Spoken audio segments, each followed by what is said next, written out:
Let me just show you guys a new look that we have here, because this is not the Midnight Chat Attack, even though we are doing a live stream, which thank you very much for watching if you are. But we're over here with Ganja Guru and Alan. We're doing Pixel Pix. How you doing, buddy? And how you doing, buddy? And how you doing? And how you doing? And how you doing? And I'm not that fast with clicking. I can't do that much. Hey, at least you know to put the fucking iPad sideways, that way you can actually look at things better. I know too many people that fucking just hold it up front ways and just watch shit. Yeah, exactly. I remember a buddy of mine telling me that he wishes, this is back when tablets first came out, he's like, man, I really wish that tablets had microphones on them so you could just call people. And I didn't understand what the fuck he meant, so I thought he literally just wanted to put his fucking phone like all the way to the side and have a conversation with the giant thing. Yeah. Like, you're not idiot, fucking man. wrong, because like the whole point of the tablet is like to have a mini computer, and if you turn it to a phone product, you're just walking around with a giant ass cell block walking around, just blocking the your face. Go right back to the fucking original, man. No, exactly. But here's the thing, though, people. If you guys are curious of what this is, like Pixel Pix, well, that's not the best name in the whole world. Well, you know what? Fuck you. And by the way, I love how Jordan just starts the video game discussion up and talking about the Cuphead. We might be talking about Cuphead tonight. I don't know what we're going to be talking about. We're going to talk about a lot of shit, but it's all video game related. How are we not going to talk about Cuphead? It won like 2 out of most of the awards, right? Oh, yeah, it did. But I want awards no one gave a shit about, like fucking best sound or whatever. No, that lost best sound actually. Yeah, man. I mean, we'll discuss more about that. But man, I'm actually kind of happy for them. But we'll discuss that later on. And Jordan, yes, definitely fuck Cuphead. I am completely with you there, sir, because that game is fucking difficult. And that's the thing, though, because of the name Pixel Pix. Now, originally, this is going to be an MCA Gold, which MCA Gold is when we play games for Gold with the Microsoft Xbox Gold like membership. You know, we'll be playing, you know, Gears of War 4, things like that, just Xbox exclusives. And everybody has a membership deal nowadays, Nick. Yeah, no shit. I don't know why. You know, like even PlayStation Plus. I'm waiting until Steam does some shit like that. We have to like buy an extra account for Steam. Like I can't play with your friends or even see your friends online unless I pay like an extra $10 a month. Hey, with the death of net neutrality, that shit's gonna come to you in a couple months, man. Like talking about it, if they do it, they'll be they'll just join the rest of your hands. They're the only ones that don't do it because their service is a platform just to get on there, but their games deal with other bullshit. Like if you get World of Warcraft or some other shit, you have to have a different subscription because that's a different client. Absolutely, and that's the thing too. Is like, you know, with this too, with this idea of Pixel Pix, this is basically the video game version of Flex and Chill. This will not be a show later on down the line because we're sticking to our Facebook gaming thing. I think that's really doing very, very well. Ganja has been taking the reins with that with Alan. You two have been doing a great fucking job, and I want that to pretty much stick on Facebook. So the only thing you'll see on here is long playthroughs done by me with the whole PlayStation Plus thing. But for the most part, like, go to Facebook and check out on Fridays. Is it going to be every Friday or by weekly, Ganja? Every Friday at 7:30 CST. The only reason we did do it on Facebook this time, we're actually doing Pixel Pix, because my computer decided to commit suicide right before the day of the show. So I had to drop that off at Micro Center, and you guys know it's the holidays, so everybody's getting something repaired at Micro Center right now. Yeah, and it really sucks that's happening. And by the way, one thing I'm really kind of happy about, and I don't know, your internet's kind of messing up, but that's what kind of got me to think about this for a second, is, yeah, people, no frames dropping. I don't know what happened. I didn't do anything on my end to fix the problem. It was just bad luck all around. But if frames do drop, make sure to let me know in the YouTube chat right there. I have you on screen, and I will read it. I will see it, and then I can do something to help you guys out, because I don't want you guys to sit through an awful show or something like that. But the thing is, this will be a segment on the main shows on Saturdays on Midnight Chat Attack. When you guys have a video game that you guys want to review or talk about, you guys can come onto the show and give us your rating of those particular games. Now, for us, we'll just do a star rating today. We don't really have a whole lot of ideas as far as like we want to call our rating system for this show. We might use the same one we use for the Flex and Show, but until then, today, 1 out of 5 stars, or 0 to 5. That's going to be our our basis for rating game quality and shit like that. But a big thing to talk about tonight is actually PAX and the Vga'S 2017. We watched that together last night, and I mean, just to give somebody a little bit of a taste. How are you feeling after seeing that last night? Are you happy? Are you mad? How are you feeling? Man, I'm kind of just indifferent when it comes to the VGAs. Like, I haven't been hyped for them ever since G4 originally used to do them, when these have like the actual character battles mimic that and shit. And it was actually more of an event, and you really want to go to it. Now it just feels like a fancy E3. Most of it was about just people. Hold on a second, phone's ringing. And by the way, I mean, if you guys are curious what the VGAs are, basically, it's Video Game Awards. I didn't know. For some reason, I didn't know. It's something that's pretty simple. I think I should have known. But, yeah, like, Alan, are you a big person who's really into the VGAs? You watch these every year and whatnot? I don't watch it every year. I kind of just watch clips and stuff. Honestly, I've always kind of, until this year actually came around, I've always hated the VGAs. I always felt like they didn't really know what the fuck they were doing. They're honestly just quite awful at it. So I just kind of avoided it. This is the first year I actually sat down and watched the whole fucking thing in one shot. Are you regretful that you watched it or not really? Actually, no. Surprisingly enough, I actually enjoyed it. I was like, Yeah. wow, this is actually a lot of fun. Like, there were moments where I was like, this kind of reminds me of a second E3 almost. Where it's just like, oh yeah, I'm actually kind of like, there's a few world premieres. I was like, oh wow, kind of surprised. There's some gameplay, there's some new stuff, there's some interesting awards, and I had fun watching the whole thing. Yeah, no, and that's actually pretty cool. I'm actually happy that you're happy about it because I thought you would probably be hating this fucking thing. But over here in the YouTube chat though, man, we got fuck you, Raheem. No, actually, I don't know why you're saying fuck Zelda, Raheem, and I want you to kind of explain more in the YouTube chat and let us know what you feel about that. In VGA 2 out of 5, I might have to agree with you there, man. I feel like there's a lot of games that should have got some kind of award. There's a lot of games that should have did a lot of things. And I mean, granted, I don't disagree with a lot of the stuff they did.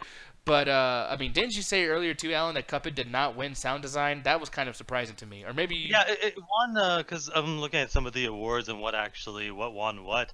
And I think Nier Automata won Best Soundtrack. But the obvious awards, like Best Indie Game or Best Debut Indie Game, like, they won, like, right away. But it's just, like, Cuphead didn't win as many awards as people probably would have thought originally. Because it's just, like, there's so many better fucking things there than fucking Cuphead, so... Yeah, like, and I mean, I guess we could probably, you know, start discussing some of this stuff right away, too. We're not going to go through the rules or anything like that, y'all, because this will be something, I mean, it's kind of a new idea that we're having here, so I just kind of want to keep this as simple and as basic as humanly possible. So no rules, because no one's going to be coming in here. But... tomorrow night, I do want a lot of you guys to let me know if you guys want to come onto the show. So let me know on the YouTube chat if you want to come on for tomorrow. And then also let me know on Facebook. I do reply to messages. Sometimes I'm a little late doing so. But if you guys let me know, I can do whatever I can to get you guys onto the show. Including if you guys get into the Midnight Chat Attack Facebook page. And the Midnight Chat, I'm fucking up over here. But Yeah. the Midnight Chat Attack Facebook page, man, it's always doing really, really well. I actually really love... lots of people like just leaving their art and things like that. You guys are really kicking ass over there, and I'm going to show you the page over here. Now, what I'll probably be doing, because we tried this out the other night with Jenny, I'll probably be posting something right around here. You know, I said like, hey, people, come on to the show, leave a message, letting us know that you want to come on, and I will do that again for tomorrow night too. So if you guys want to come on, even to the after hours, I will be looking at that Facebook page. Me, Trey, Alan, Ganja, Ali. We all see that. We all see those messages, and we will come back and reply to you, give you a link, things like that. But, anyways, VGAs. Now, I have all the winners over here, and I gotta tell you, dude, I'm not understanding the love for Persona 5. Do you understand it at all? Is this something that you're into? It's funny thing is like it's one of those not indie trash, Japanese anime trash BS games, and it's like it has one of those things where it's a huge cult following, but nobody you fucking know actually like owns the fucking game. But it's one of those things where it's super popular among. It's like Dark Souls. It's super popular amongst its niche, but it's a very niche game. Yeah.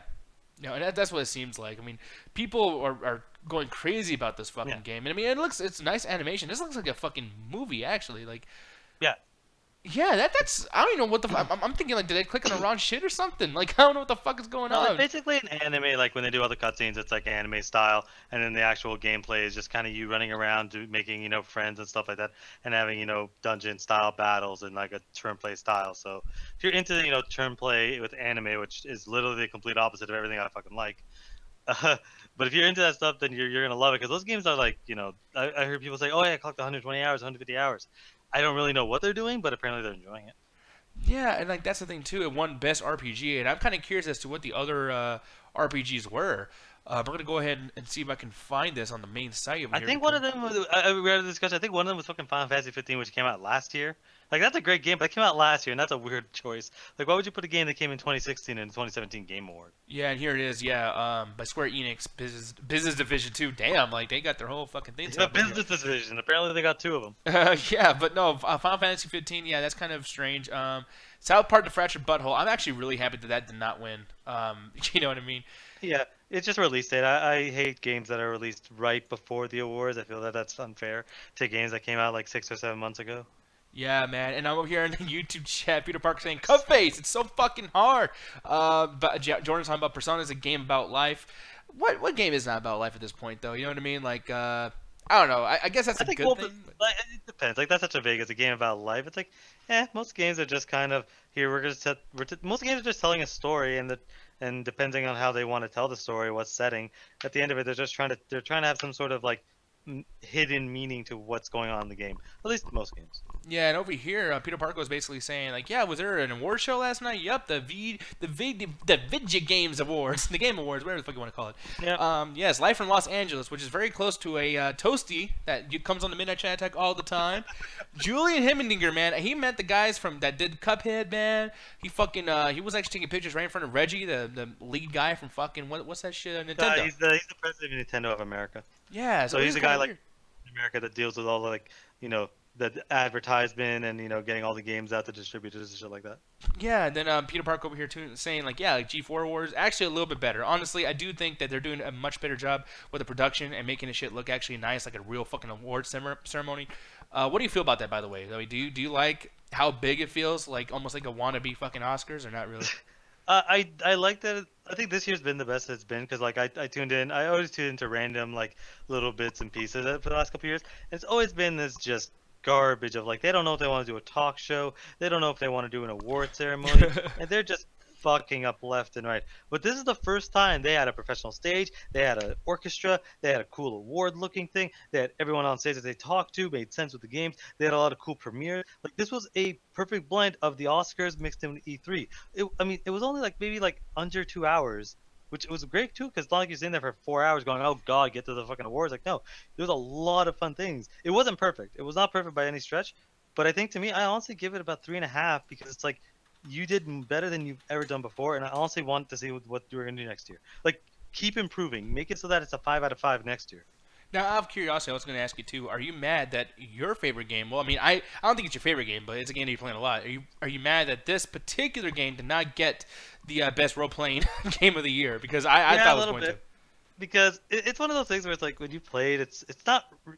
RPG is such a fucking catch-all term because it means role-playing game, but role-playing could be literally any game ever. Because you're technically role-playing in whatever game you're fucking playing. Exactly. But I'm a little bit that Nier Automata didn't get it because I think Nier Automata is just a fun fucking game to play.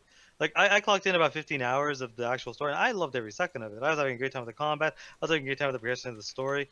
It does, however, have one of the things I don't like, where in order to the game literally requires you to beat them multiple times to get different endings and get different stuff within the story. And I've never really liked that kind of stuff.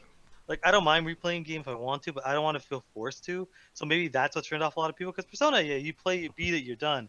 With Nier Automata, you have to kind of beat it multiple times to get more and more of the experience. I'm not really a huge fan of that. Now, one thing people are talking about Catherine, the game about marriage and cheating, which God, Catherine. Yeah, and this is the game. I mean, this didn't come out at all recently. This came out in 2011, which I mean, to me, 2011 games are still kind of new to me. I still consider those to be somewhat recent. The thing is, why do you feel like a game like this can be talked about still to this day, and yet other games like this are not? Because I've seen that done many, many times. I mean, for instance, Heavy Rain, I think, is one of them. I mean, I don't know if it's anywhere near as close to like the story progression that this one is. Definitely not as much about cheating and things like that. But like Heavy Rain, people do not talk about anymore, and I don't know why. It's one of those things where it's like it depends on how much of an impact it had, and it's weird because Heavy Rain had a really big impact. So sometimes people aren't talking about it as much. Because Catherine, to me, wasn't one of the things that had a really big impact. It was just kind of Heavy Rain. Heavy Rain's a great game. It was one of the first ones that really did the whole. This whole game is like a movie, and you're just controlling little bits and pieces of the story to make your own decisions, to make your own paths. And the thing about Catherine, and Catherine was always just this kind of weird, like you can do your almost similar in a sense, but with a little bit more going on. But it's weird that people even talk about it because honestly, that game is some trash, like unbelievable anime waifu trash. Gotcha, the best way to kind of describe what Catherine is imagine if Makoto from School Days oh shit was a video game, but the main character acted as much of a loser as he looked. That'd be bad. And the thing is, just so every basic anime that's ever been. Yeah, but more so. It's one of those things that I always hate when in a relationship where it's like they have the quote unquote conservative looking girl, glasses and hair, and to make her seem like she's plain and boring. And they make her come across as a bitch because she's tired of putting up with the fucking loser bullshit of a guy who literally pisses himself. Like, he pees his pants in his bed. And we're supposed to sympathize with this guy and hate the evil girlfriend because she's an adult and he's a fucking child. And we're supposed to be like, yeah, you should totally cheat on your girlfriend and go with this woman who's basically just kind of a bimbo slut and only into you for who knows why. And I hate that kind of bullshit where it's just like... Sounds like Game of the Year to me. Probably was, but... The thing is, it didn't make Game of the Year, and I'm not even surprised. But then one thing I am surprised about, I'm kind of curious that Ganja's not more upset about this, because he didn't say anything about this yesterday. But South Park: The Fractured Butthole did not make best role-playing video game of the year. And honestly, I'm a little bit surprised. The only reason why I am surprised is because I know a lot of those fans in the crowd, fucking... the Vga'S last night are huge South Park fans. I mean, just fucking look at them. They're weird. But the thing is, too, is XCOM is a thing that's really, like, kind of taking over a little bit, like that turn-based, like, move square by square kind of fighting. Mario and Rabbids are doing that currently right now. So I'm just kind of curious, was this kind of, like, surprising to you that this wasn't happening? And Julian, hello, buddy. How you doing? Glad that you're okay. Saw you on the show last night, by the way. But, yeah. Oh, my God. Ganja, go ahead. With that question, but no, I'm not really surprised that it didn't play a game when it comes into it, because it was an RPG, but it wasn't really heavy focus based. Like, you maybe had like 3 or 4 choices you made throughout the game, and they were just minor, not really like choices. It was just like, hey, team A, team B, this dude lives. It was very basic. Like, even Telltale does a better job of actually having your choices matter when it comes to an intricate storyline than the South Park game. It was more of just enjoyable play a South Park episode. Especially with that, a lot of those games were really more focused on you being the protagonist and not just seeing what's going on, just watch the story being told for you. I truly understand why it didn't win as well as other games were just ever, especially when it came to what was the game that actually did win when it came to the best role playing? Because I got a conversation with my mom because of fucking bullshit like that. Oh, yeah, no, actually, it was Persona 5, and this was actually surprising to me that Persona 5 actually won, because for me, I haven't heard enough about this. I knew it was a meme for a little bit, but that's basically about it. I didn't really know that this game was that popular, and then this is an ED trailer from 2016. I could have sworn this came out in 2016, but then on top of 2016, Final Fantasy 15 came out last year as well, so I'm kind of curious as to, like, are they giving this a loophole situation because it's like, oh, it came out last year, but it came out in Japan this year, so you know what I mean? Like, I don't know the situation is. It could be something like that off a technicality that they're letting it slide on by, but, man, it seems like out of all the titles, it was the only one that was an honest-to-God RPG from what I hear. It was one of those weird Japanese anime waifu, was still based around the choices may matter, your character development with other characters. It was the closest we got to probably a Mass Effect when it comes to personal. Now, before we continue on, I hate to do this, but Ganja, are you connected with a wire or is it wireless? Wireless, sir. Yeah, I barely understood a single word you just said. So yeah. Come on, guys, I'll just see you on Saturday when my PC decides to work. Yeah, sorry, but Ganja, thank you very much for coming on, dude. And I love you, and you are beautiful, and you're a great guy. And man, Ganja actually put up a lot of shit tonight, y'all. Like, I'm just gonna let you guys know, he's been wanting to do some shit for like 3 hours, and I've kept him waiting for me to get through all my anger and all my bullshit going on. So, and same with Alan too. Oh, my internet wants to fuck with me, Nick. Yes, but anyways, just thank you very much, man. But peace out, you're awesome. But Alan, go ahead, sir. What are you saying? No, I was just agreeing with that you know. Ganja was basically echoing what he's saying, that it was the only actual RPG, because Final Fantasy came out last year, so I don't count that. But it's just like, I feel like if you have a sword or a melee, you're just called an RPG.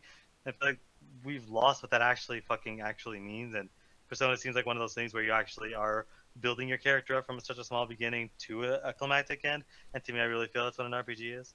Yeah, and really quick, I just need to discuss this with you. Now that I have you, it's just me and you talking. I had to talk about you something that's, I know you're gonna get pissed off. And I didn't understand before, but now I do. This shit over here, dude. Please tell me why we're giving awards to people who are playing video games now. Best esports player presented by Omen, HD, whatever the fuck. And this guy, Faker. All these guys, you know, for one, he's a #1 player for just one game, League of Legends, right? can't you? I mean, shouldn't you be able to play a lot more games and show that you're more diversified in your video game skills than just being obsessed with something? Dota 2 is not even going to come out this fucking year. Actually, neither is League of Legends or Overwatch.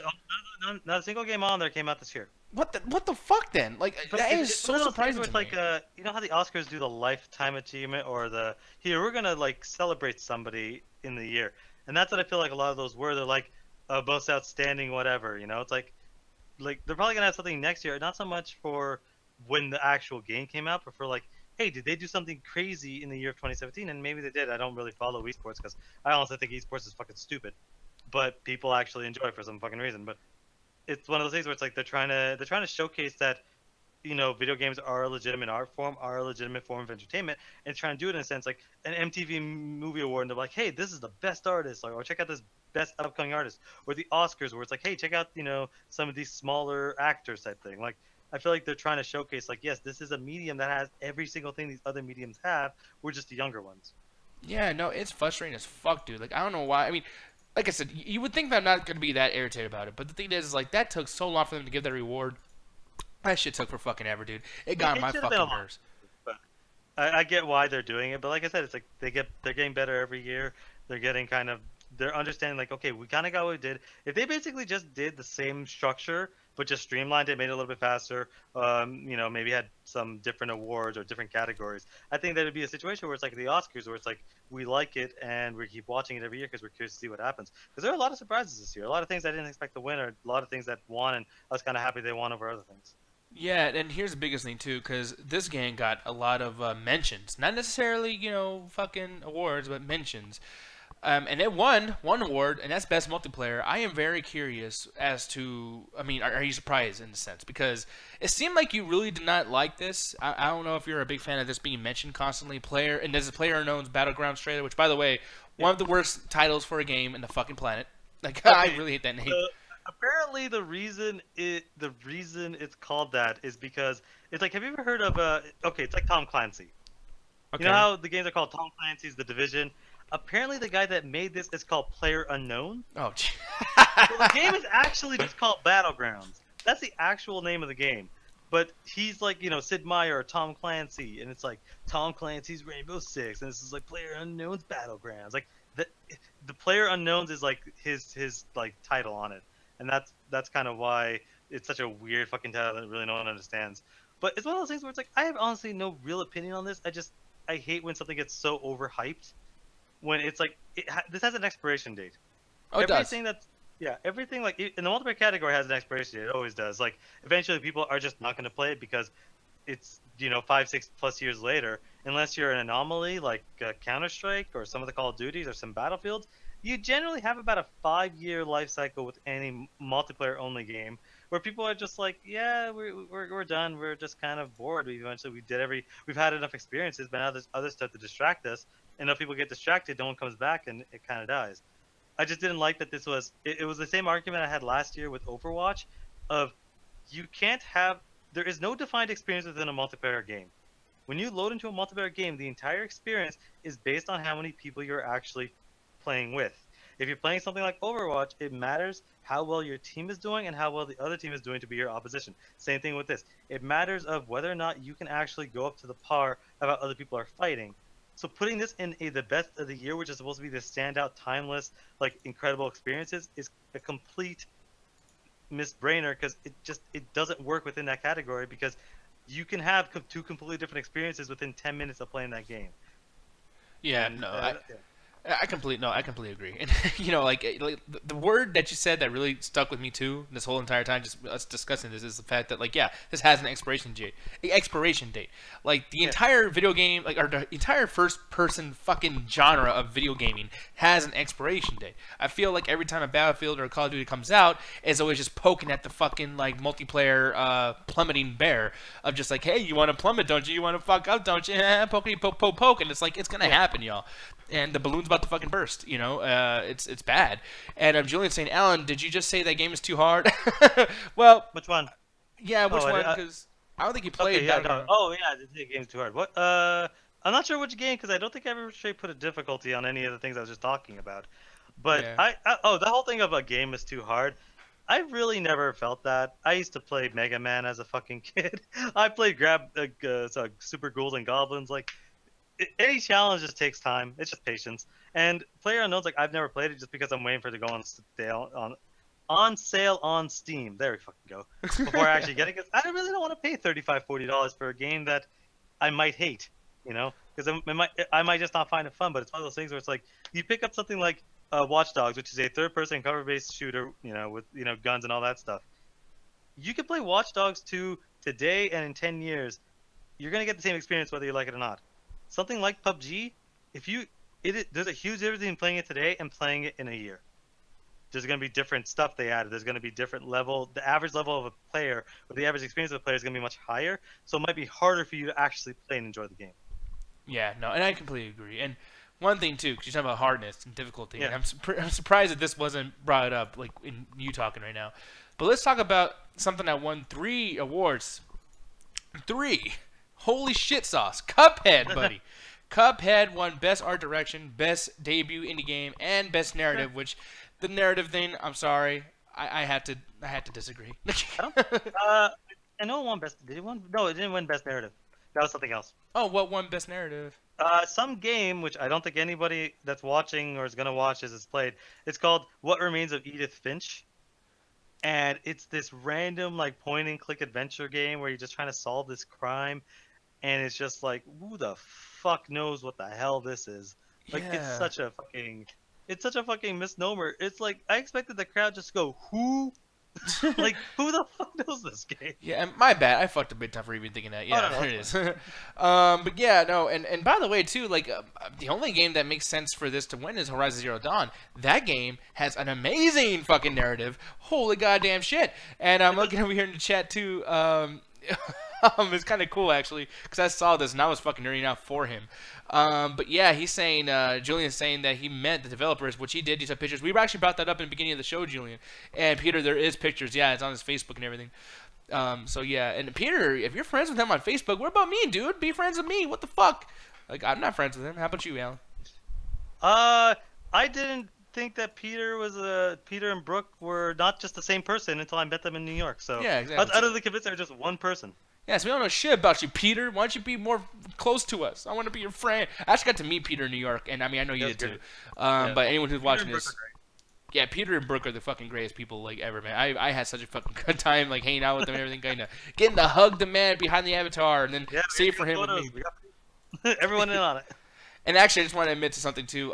The way I look in real life is actually not the way I look in real life either. So you guys still don't know who I am, and I'm still a mystery. Let's continue on with the whole like I'm a mystery thing, because I don't want to lose that just because I met people in New York. That made literally no sense. I know, but let's just go with that. No, but like in difficulty, and I know, like, I mean, we're not going to discuss about like the full award of what Cuphead actually won in art direction, because that's so subjective. I mean, you and I are just probably not going to agree, shit like that, whatever. The one thing that you and I can agree on though is that the game does look beautiful. But for you so far, as we're at this point in our video game year, the year's about to come to a close, is this the hardest game that you? Oh wait, did you even play this game? See, I watched you play it, and it was one of those things, man, where it's like, when that game was coming out, I was thinking in my head, this is a side-scroller, and I don't fucking like side-scrollers. It's 2017, I grew up on this shit, I don't want to play side-scrollers anymore. Like, what else can you do with a side-scroller to differentiate the game? You can't, you just make it look pretty.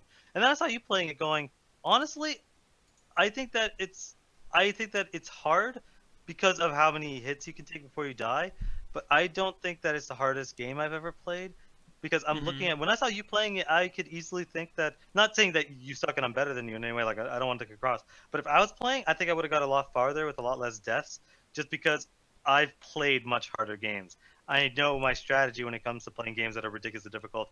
Like, I played Black Ops 3 on the hardest difficulty in one shot you're down with a buddy of mine, and we beat it. It took us like 8 hours, and we almost stopped becoming friends about halfway through. But we beat it because there's a certain strategy, you stay back, you go in. Like, I think I'd be okay with it, but I'm looking at that, I'm like, it's not really that difficult. Like, I can imagine this being like really just kind of easy thing to play, and it's like, but I think they did build it where they increased the difficulty because they didn't really have that much to show, and that much is obvious. Where it's like, if this game had difficulty selectors, like real ones, not just normal or whatever, I think that it would be a much quicker game because you can kind of see it's like, yeah, the biggest thing here is how difficult can we make this fucking game. I mean, for me, what I would want is something to be like, you beat the game and then you get like an actual reward. I mean, I wish there was more of a monetary system, because the monetary system they have is basically just a choice system, a choice of being like, do you want to, hold this versus holding that, or do you want to use this versus holding the other thing? I'm like, Yeah, and I why like not that both? kind of stuff actually. Well, no, I kind of like that kind of stuff because it's like when you play an RPG where it's like, do you want a sword or do you want a great sword, 2 hands, or do you want something with a sword and shield?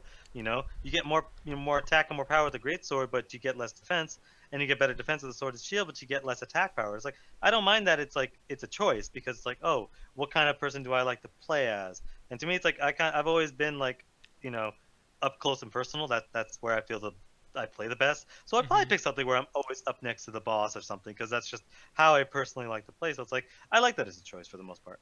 No, I get that. And by the way, like, there's really no hate on Cuphead. I did hate it before because I was so mad about all the love that I was getting, and it was really bothering the absolute fuck out of me, the fact that people were just like, it's the best game ever, and like, it's so good because it's pretty. And the thing is, like, I played it, I beat it twice. Well, beat on 2 different difficulties. Like, I didn't beat the game twice. I would never go back and play the whole fucking thing again. I just wanted to see what happens, and really nothing does happen except for the fact that your big reward of going into the highest difficulty is playing in black and white. So it just kind of fucks it up. And Trey's gonna start war between MCA Plus and MCA, whatever the fuck we call Pixel Pix. But yeah, and then like Peter Parker said right there too, Cuphead was very unique, and I do think that was very unique too, and I did enjoy it. But the uniqueness was only in the art direction, which it did win awards for. But this was actually up for grabs for a few other awards, and I was kind of surprised too, because as an action game, as an old school game, as an indie game, I'm not really digging that this was better than a lot of other indie games. And I also feel, as an action game, it was just Metal Slug without the steroids.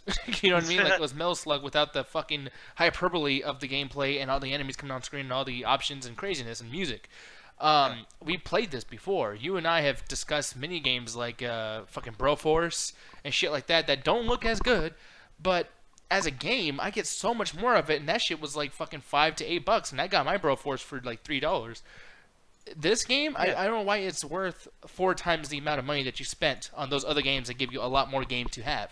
Again, it's one of those things. The pricing is always kind of how it works, but just one thing, like I said earlier, this isn't differentiating the mold. That's kind of why I hate this kind of shit. It's the same thing as every other side scroller. At least when you play something like Broforce, it's weird and wacky because it just fucks around with the idea of a side scroller. But to me, Cuphead doesn't break the mold. It stays within the mold and does whatever it can, but it's literally staying inside the box. Like, I really don't see why this is such a big deal. Like, when people were just like, oh, hyping this up, I was just like, this is just Ori and the Blind Forest. Like, Yeah. what's so special about Cuphead? No, and I completely agree. And one thing that really kind of bothered me too, and we'll get into this more later because we're probably going to argue with this a lot. I'm just kind of curious if you agree with this at all. But Best Fighting Game Award. Now, do you remember what won this, by the way? I'm curious. I have no idea. Did they even say it on the... Because a lot of the awards they just kind of brushed over because I guess they want to save time, so they didn't go through every single painstaking award. What did win Best Fighting Game? I'm gonna actually do this too really quick. I'm gonna see if we can guess. Now I'm gonna pull up Best Fighting Game Awards. Now you guess. It's going to be either ARMS, Marvel vs. Capcom Infinite, Tekken 7, Injustice 2, or Nidhogg 2. Oh, Injustice 2, dude. Injustice 2 is the most popular fucking fighting game that came out this year. Yeah. And it did. It did win. And this, oh god, it bothered the fuck out of me. I get that 100%. I understand that because Techhead. Techhead, yeah. Well, the Cuphead fighting game would have been sick. I just want to point that out. The thing about, like, okay, Nidhogg, honestly, I didn't even know that game came out. That's how indie it is. Nobody fucking knew it. I never even seen Nidhogg. Like, do you remember seeing I it? saw gameplay of the first one. It was like almost like basically what it was this very pixelated, like 8-bit texture, kind of almost an Atari type thing. Like the first one I've seen. I've never seen gameplay of the second one. And basically what it was is, you have your 2 pixels kind of in the front, and they're basically the AP characters, and they have swords. But the thing is, it was a fighting game, but the concept of it wasn't necessarily to kill the person. It was actually to escape. So you have the person on the left side of the screen trying to get to the right side of the screen, and the person on the right side of the screen trying to stop him. And that was essentially, it was like a fighting game with a platformer. Yeah, so that's fucking awesome. And yeah, the first one, yeah, was kind of fun because I'm like, oh, it has fighting game elements with blocking and not so much dodge, but blocking, backsteps, forward thrust, jump attacks, all that stuff. But it also had like an objective to it, where it's like get to the end of the level, get to the end of the level. I was like, oh, that's a really cool gimmick. That's where you kind of get the fighting game, break the mold. The second one I heard is some stuff similar, but it's such a niche game that the fact that it was even on this list, I think screams of fuck it, we need a fifth option. What was a fighting game that came out this year? Yeah, and I mean, I agree with that. Here's the thing, I'm kind of surprised with certain things. Like, for instance, Trey Cooper, who's actually in the chat right now, I believe. And he just hates the fuck out of Marvel vs. Capcom Infinite. And I'm actually surprised because we actually did an off-the-clock video about this. And I remember Anthony, I remember Ganja, everybody was hyped for this shit. And they just pulled some shit on people, and I don't understand why, because there was so much hype around this. Like, I don't know how you would go and just fuck this up. But yeah, I know Trey really does not like him. He stands by that opinion big time. And for me, I've been playing Tekken 7. This fucking game is amazing. Like, oh, I had so much... Dude, this fucking thing is so fun. I love this. I mean, the head detection is great. I mean, just looking at this, you can feel all the fucking punches. You can feel the weight of every single punch, every single block, every single super move at the end of the fucking game, or the end of the match. And granted, the story mode, probably not the best. The multiplayer, so not the best. I really do not like the multiplayer whatsoever. But then again, like, for the most part, do you feel like multiplayer in fighting games is actually usually bad? I mean, what do you feel about... No, it's like, sometimes it's bad, but it's honestly, to me, one of the most important things in the world, because it's what we were talking about as games with expiration dates, and fighting games are like that. Like, you always be able to, play, with your friend. Like, it's weird. It has an expiration date, but not in the same way that a first-person shooter does. First-person shooter requires, or shooter online requires you to have, 10 or 50 people. A fighter requires you to have one other person. So when you're playing it local, sure, you and your buddy play that forever. I mean, people still play Mortal Kombat in the arcade. Online helps it so that if you don't have that option of playing with your friend, you still get to have fun playing it online. And those have a lot longer. I'd say a lot of them have more than 5 years, because you only need one other person. So it's like, I can boot up MKX right now, and I could probably find somebody. Dead or Alive, which came out like 3 years prior on the different system, I can find a person or two that are still playing it, because all I need is 1 or 2 people. So I think online is a crux. It is probably one of the most important parts, and I think some people do it better than others. Mortal Kombat and Injustice, I think, do it the best, because you get to load into a multiplayer server and then find people through that, and I think they do it the best. But I think multiplayer is super important for a fighting game. It keeps it alive a lot longer than it was just local. Yeah, and over here too, I know Peter Parker saying, what game is that? We talked about Tekken 7, Nidhogg 2, and something else. Oh, Marvel vs. Capcom 3. Yeah, Marvel vs. Capcom Infinite. And he's saying too, like, yeah, like, not sure why Marvel vs. Capcom went back to 2 versus 2. And yeah, I mean, I feel like a big reason why is obviously because of the fact that, like, there's so much shit on screen, you need to, like, chill that shit the fuck out, because it was ridiculous after a while. Well, that's actually the style. They call it hyper fighters. And a lot of what was Shay was like, because then I looked into this, because I'm never going to buy this shit. But one of the things is, Capcom's been fucking up, because this game and Street Fighter 5 feel really, really rushed. Whereas, like, the reason people don't like it is because the characters are not that interesting. It's very kind of lackluster, and it's very buggy. So it's like, people are just not huge fan. Like, they're like, man, the other ones were a lot better because there's a lot more going on. And with this, it just feels like they just shut this out the door as quickly as possible. Like, I know you have your problems with Injustice, but Injustice 2 is polished to a mere fucking finish. Like, I know you have issues with content, and for the most part, I agree with your statement. But it is polished to a mere finish. It looks incredible with the story mode, the acting, every single thing looks incredible. Marvel vs. Capcom is like a fucking travesty of how much they wasted their potential. Because again, they just have situations where it's like, it just feels rushed. The characters they don't look right. They're not rendered out properly. The fighting is lackluster. There's a lot of problems with Infinity Warfare. Yeah, I know. They're not really liking you. Oh, look how bad Thanos looks. Yeah, he does not need that. Look how Captain America looks. What the fuck? Yeah, he is bloated, dude. Yeah, and I actually like the way I did Dante from Devil May Cry. That's actually not too bad. But God, I don't know how they fucked this up. Like, I really want to. Like, I wish Trey was actually on here so he could explain to me. Yeah, I mean, yeah, obviously, but just like, still, like, even if you rush it, like, if I don't know, I just don't know how you. Like, come on, it's one of the biggest fucking things out there. I just don't know how you even rush something like that. Like, this is important shit. And right now, Gary's actually watching PSX, by the way, and it is live, y'all. I'm going to show you on screen right over here. There is PSX live. So if you guys actually, I'm going to post a link in here, because we will talk about this again at some point, and let us know if something happens. There is, put in the chat. There you go. Can't show that's too long. We'll get in trouble.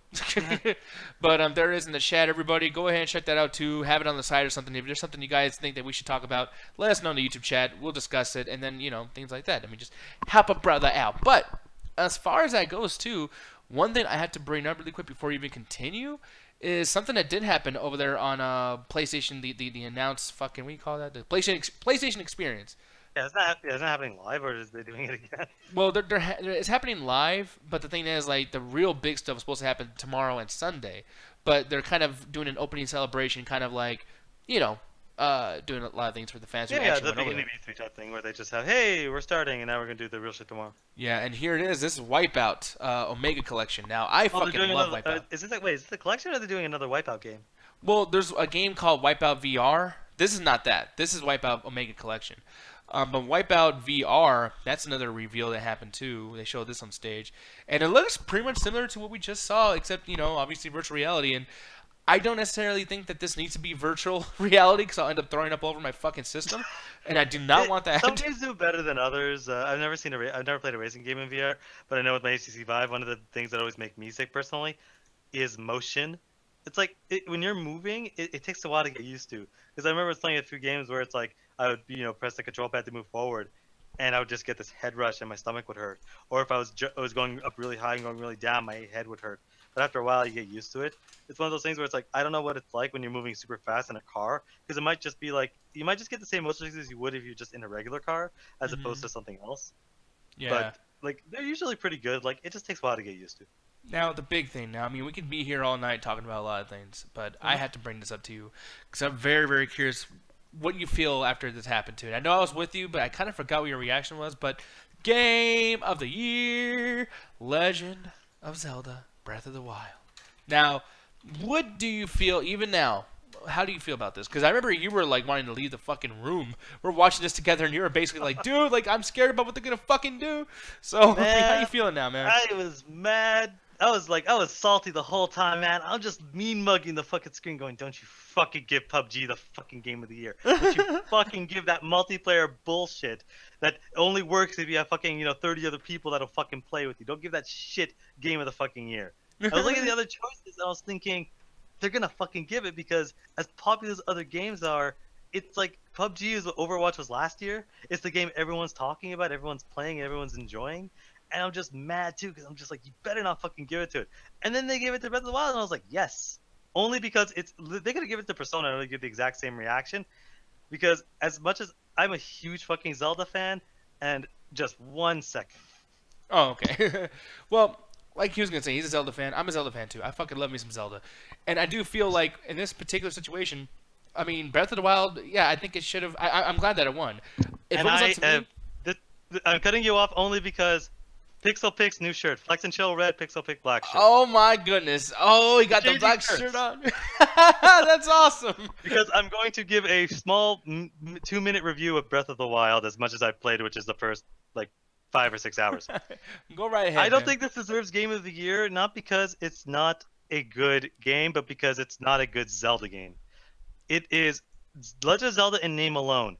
They have all of the iconic characters, the races, the Zoras, the Gorons, that you're looking at a version of the Goras. But I feel like they took out so much of what makes Legend of Zelda unique. The destructible weapons replace the iconic weaponry. You get random clubs and random spears as opposed to the hero bow, the hero spear. The shit that gets passed down for the last 20 years. That really makes you like, oh man, I finally get this weapon. I've played this my entire childhood. Like every time you pick it up, you remember the last like 10 times you picked up the same bow. And it makes you feel like you're growing with the series. And I feel like they took that out. They changed up the outfit, which is an iconic portion of the character. The temples feel very, very like lackluster, or they're not really that interesting compared to the other ones, and it feels like they're trying to do a more streamlined Skyrim story as opposed to what makes Legend of Zelda interesting. The too many side quests. The main quests are kind of just not really doing what they're supposed to do, which is allowing you to discover the world through the story. I feel like the discovery is just backdrop to the actual like major story, and I feel like that's not really what makes Legend of Zelda. That's why I can't really agree with that this is the best game of the fucking year, because honestly, it's all right, and I hate to say that because I fucking love Legend of Zelda so much. Yeah, and this is actually a commercial, or not commercial, but an advertisement. That's a DLC pack they announced halfway through when he gets a motorcycle. Yeah, which is awesome. And I mean, you even said too, like there was a long time when you were a kid, a long time ago, you even said like, dude, one of these fucking days they're going to do that. They're going to put a fucking goddamn motorcycle in this game. I was a fan of like, how cool would it be if they did a modern Legend of Zelda where it's like a bunch of gang wars, and then you have like, you know, the different colors of the different gangs and stuff, and like you instead of arrows you get guns, and then instead of a horse you get a motorcycle. Yeah, I mean, I will say, man, like for me personally, I mean, I'm glad that you don't hate the game. I mean, I understand if you don't like completely super duper love it, and I'm glad this won. I just feel like Horizon Zero Dawn should have won. I feel like a lot of other games probably deserve to be up there, at least closer in mentioning. I didn't play this, but it just, for me, looking at it, I want to play it, and this is going to be one of the first games I play when I get Nintendo Switch, so I can't really say shit. I'm pulling a Justin basically right now saying like, oh, it's not that great when I haven't even fucking played it yet. Oh, but well, I've seen like, gameplay. when I gave my review, it's more or less a sense of I'm a diehard Legend of Zelda fan. Like, I played almost every mainstream one, and to me, it did a lot of stuff where it took a lot of stuff that I personally loved out of it, but it's still an incredible game. Like, it's still to me like 4 out of 5 stars, or full price. It's still worth your time and money. But it's one of those things where if you love, there's so much of The Legend of Zelda that they take out because they're trying something new, and I like that they're trying something new. But I feel that you took away some of the changes that I wanted are small things to big things, and I want them to do a sequel with the same engine. But it's definitely worth your time. Yeah, no, I'm glad that you thought that. And yeah, once again, I mean, I don't know if you said this or not. I'm just looking at a couple things, but like, no, out of a rating system, like out of 5, what would you give this? For Breath of the Wild? For Breath of the Wild, yeah. What would you give it? I'd give it honestly a 4 stars, 4.5, because 4. most Zelda games, like unless the god awful ones, are 4.5. Like something like this is very similar to is Wind Waker, because it's wide and expansive. There's a lot of interesting stuff, but Wind Waker has, you get to explore on a boat, and it's so much fun. You get to see this wide open space, but there's not much to do in that. But the story takes you across, because the whole thing of the Wind Waker is you got to go across to find these objects, and they scatter them across the world. So you're discovering all these new interesting places, new interesting characters while you're doing a quest. It's like, imagine if your quest was to go get milk, but you have to go in a different state, but the only way you can do it is you have no money, so you're just kind of like on your bike. And you're meeting all these interesting people, because sometimes you need to find a place to sleep, sometimes you need to eat, sometimes you want to help somebody out. And that's what makes Legend of Zelda so great, and I feel like that's what Breath of the Wild lost, where Wind Waker's a 4.5, almost 5 out of 5. It is an incredible fucking game. And I think Breath of the Wild takes a step back to do something different. Yeah, no, and I mean, I see what you're saying with Wind Waker. I never played it because I thought it looked silly, but I've heard nothing but good shit about it. Like, it's seriously. Fucking incredible. And here's once again, like, this is obviously the DLC trailer, but this is Breath of the Wild, and it is one of those games where I really want to play it, but I'm just scared I'm not gonna like it so much. I'm scared that it's I don't too think hyped. you'll like it a lot, because it's one of those things where it's like, it's very much like it's not like quote unquote super difficult like some of the other stuff we see. It's really just based on puzzles, but it's the random tangent. It's the funniest thing in the world. Like, you've played a Zelda game, so you understand this, but it is the funniest thing in the world to watch somebody that's never played a Zelda game in my life. Because I was watching Anthony play Wind Waker, and this is just a quick story. I was watching Anthony play Wind Waker, and he walks into this room, and there's 2 torches there and a door. And I was thinking, okay, I was thinking in my head, just light the torches, you're good. He's just running around the room in a circle, going, "Where's the light switch? How do I enter the door?" And I was like thinking in my head, do the thing. I'm like, man, oh my god, he's never played a Zelda game.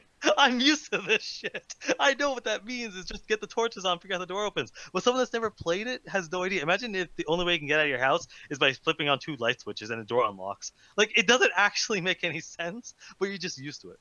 Yeah, no, and that's the thing. Like, it sets its own like lure as far as gameplay goes, where it's just like, you can pick up, if you're into Zelda, you can pick up a game, and just break shit in your house, just pick up fucking things and throw them. I need some money.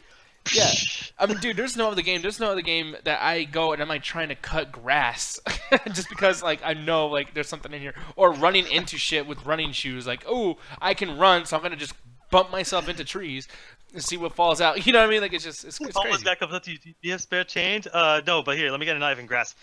Yeah, no shit. It's awesome. But here's the thing, though, and that's the thing. What he just did right now was a review, and that's what this is for. The Pixel Picks is for reviews, people, and we're about to get into that right now because we already talked about VGAs. Really not a whole lot to talk about the PlayStation experience. If you guys think that there is something that we should bring up, let us know. But there's something that I need to discuss right now, Mr. Allen. Earlier, we brought up the fighting games. You know where this is going, right? Honestly, with you, it generally only goes to one or two places of the video game industry sucks and content. Yep. That's generally where all these go. And here we are, some content for your ass. Injustice 2. Now, I'm gonna go and give my rating. I've been wanting to give my rating over this fucking game in a very fucking long time, people. For a long time. It's still relevant. It fucking won best fighting game, so. Yeah, one best fighting game, and I do not know fucking why. Because earlier, I was bringing up the fact that I really fucking like Tekken 7. Tekken 7 is doing that shit right. They are giving you content. They are giving you things to fucking do.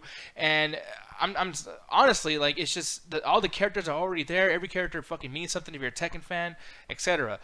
If you play Injustice 2, there's a lot of characters in Injustice 2 that people do not give a shit about. And they're DC fans are like, yeah, I know this person doesn't matter. I mean, there's characters such as Atronicus, or Atrocitus. I don't know how to fucking say his name. But the big red one dude. of the Green Lantern. Basically the Red Hulk, you know. And, I mean, there's other people, too. The Blue Beetle, you know, that's another fucking character. Blue Beetle's kind of cool. Blue Beetle's kind of a... He was in Young Justice Season 2. And he's got one of those things where it's like, yeah, they... What I like about it is you say, oh, well, nobody knows the shit about these characters. But I love that. I love that shit of, who the fuck is Atrocitus? Oh, wow, he's so cool. He beat the shit out of the Lantern.